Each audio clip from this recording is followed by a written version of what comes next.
Dios les bendiga, amados hermanos. Damos gracias a Dios por este tiempo, que sea su Espíritu Santo hablando a nuestras vidas para transmitir el mensaje de la palabra de Dios.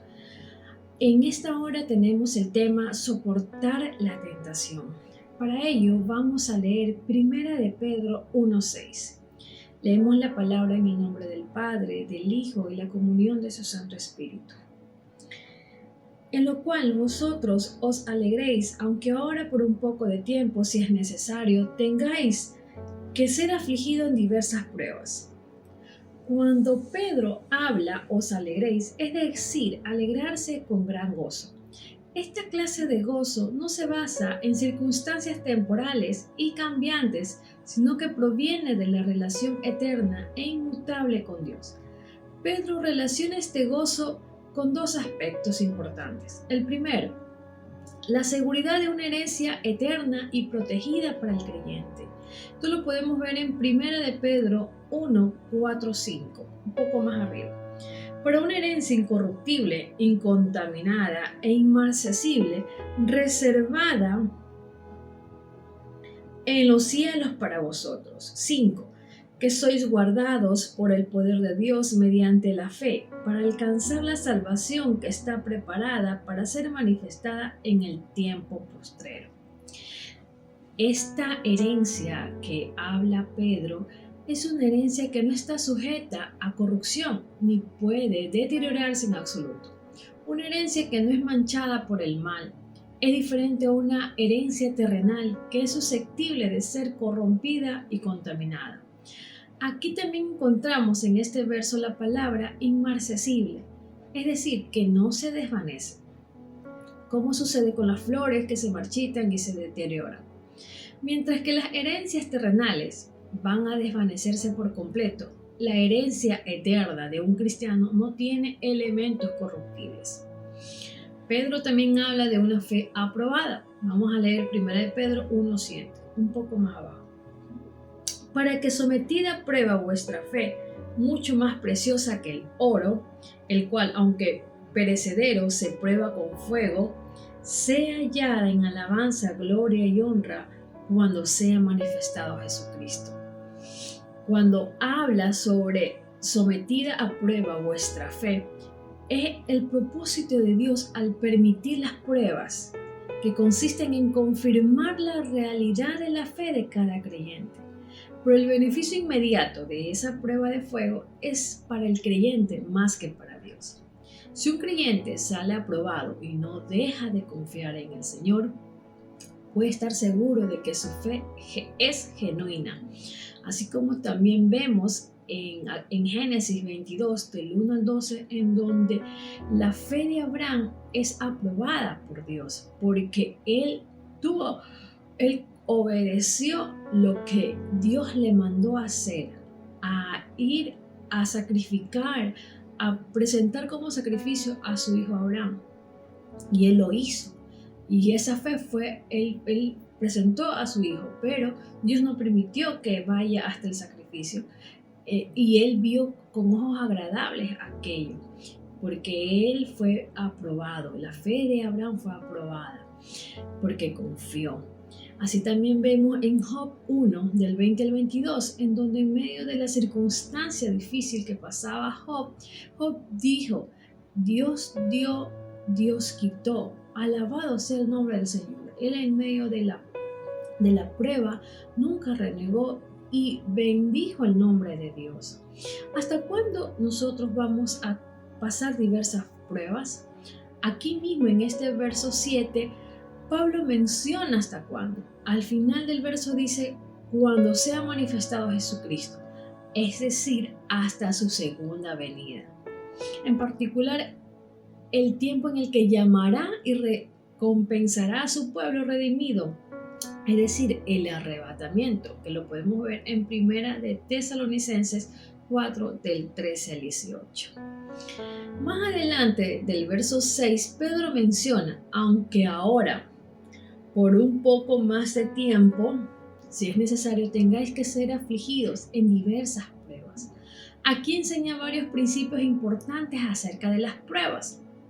Las pruebas, vamos a mencionar 5 principios importantes. Primero, no perduran. Él menciona, dice en la palabra, por poco tiempo. Segundo, sirven para un propósito definido. ¿Qué dice aquí Pedro? Tengáis que ser afligidos. 3. Producen tristeza y aflicción. 4. Se presentan en varias formas. Las pruebas, como dice aquí en la palabra, dice diversas pruebas. 5. No deberían reducir el gozo del cristiano. Bien, ahora el título de esta reflexión es soportar la tentación. ¿Cómo podemos diferenciar aquel término tentación con prueba? Vamos a revisar cuál es la diferencia o la relación entre estas dos palabras. Vamos a leer Santiago 1:12. Santiago 1:12 dice: bienaventurado el varón que soporta la tentación, porque cuando haya resistido la prueba, recibirá la corona de vida que Dios ha prometido a los que le aman. Cuando Santiago menciona varón, en otras versiones de la Biblia, indica a la humanidad en general, hombre o mujer. Bien, de esa manera nos vamos a referir. Bienaventurado, esto significa gozo, felicidad, ¿verdad? El inicio de este verso habla sobre bienaventurado. Significa que los creyentes que tienen éxito en resistir las pruebas son felices en verdad, porque han tenido paciencia en la prueba de su fe. En este contexto también describe el proceso pasivo y doloroso de sobrevivir una prueba y se enfoca en el resultado victorioso que se disfruta al final. Esta es una persona que nunca renuncia a su fe salvadora en Dios. Por eso el concepto está muy vinculado a la doctrina de la seguridad y la perseverancia eterna del creyente, cuando ha pasado por sus pruebas con éxito y victoria, lo cual indica que es genuino, porque su fe ha resistido la prueba como la de Job. Cuando Santiago menciona la corona de vida en un estudio bíblico hecho por MacArthur, indica que se traduce mejor como la corona que es la vida. En los tiempos antiguos, la corona era una diadema laureada que se ponía sobre la cabeza del atleta invicto. En estas competencias eran competencias griegas. Aquí denota de la recompensa definitiva del creyente que es la vida eterna, el cual Dios le ha prometido y le dará a plenitud al morir o en la venida de Cristo. Vamos a revisar qué significa la palabra prueba. Esta palabra griega describe todo tipo de problemas o tribulaciones que interrumpen una condición normal de paz, comodidad, gozo, felicidad en la vida de una persona. La forma verbal de esta palabra significa someter a alguien o algo a prueba, con el propósito de descubrir la naturaleza verdadera y de esta persona o calidad real de una cosa.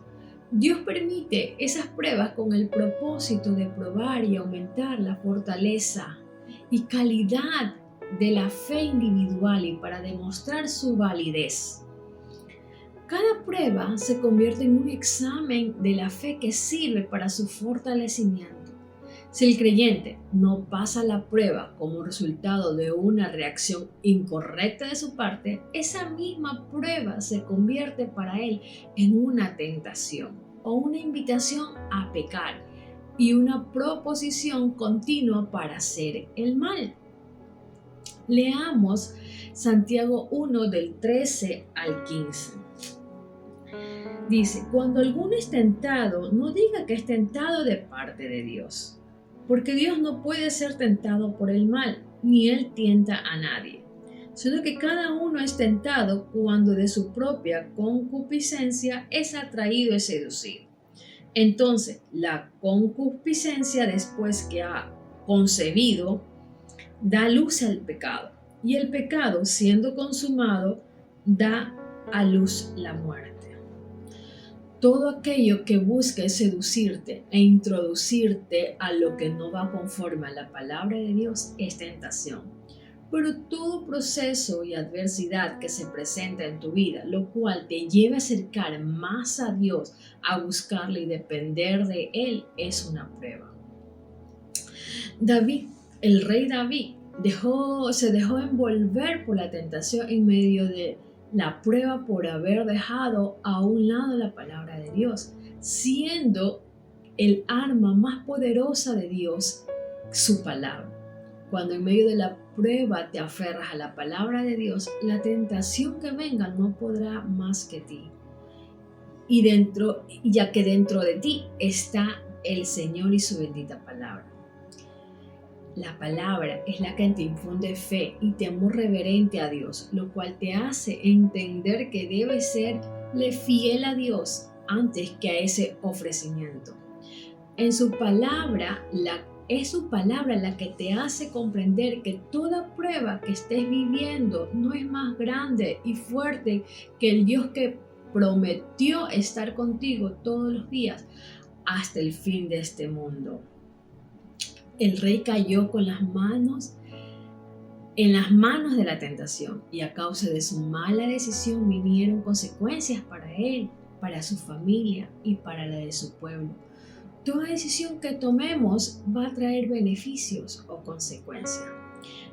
Pero Dios no nos creó para que seamos pisoteados por la tentación, sino más bien para que nosotros la pisoteemos a ella y le hagamos saber que mayor es el Dios Todopoderoso, el cual está en nosotros, que el ofrecimiento que nos puedan presentar. Así que podemos vencer la tentación porque mayor es el que está en nosotros que el que está en el mundo. Amén. Damos gracias a Dios por este tiempo. Bendecimos sus vidas, amados hermanos, y le invito a que cada día también podamos tener ese tiempo, esa comunión con Dios para poder vencer a la tentación. Dios les bendiga, hermanos.